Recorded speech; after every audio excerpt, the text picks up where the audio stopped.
À Tokyo, les électeurs japonais se succèdent pour déposer leur vote dans l'urne. Un scrutin à l'issue incertaine pour le Premier ministre Shigeru Ishiba et le Parti libéral-démocrate.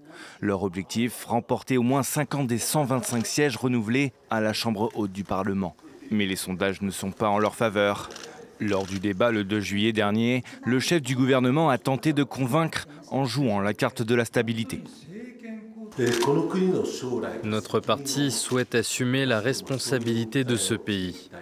Nous souhaitons construire de manière responsable un pays doté d'une économie robuste, d'une vie prospère et d'un solide sentiment de sécurité.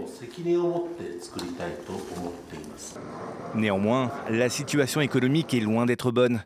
Le pays fait face aux menaces de taxes douanières de l'administration américaine, 25% sur les importations japonaises à partir du 1er août. Et les négociations entre les deux pays s'enlisent pour trouver une solution. À cela s'ajoute une inflation galopante alors que les salaires n'augmentent pas. Le prix du riz, aliment de base japonais, a doublé en l'espace d'un an et le gouvernement n'arrive pas à endiguer cette envolée. C'est pourtant l'une des principales préoccupations des électeurs. Je vis de ma pension et le montant est de plus en plus réduit.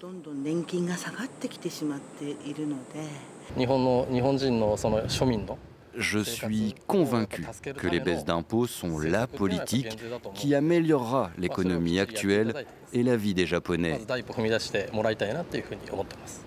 Si le Parti libéral-démocrate ne remporte pas l'élection, le gouvernement serait en minorité dans les deux chambres du Parlement.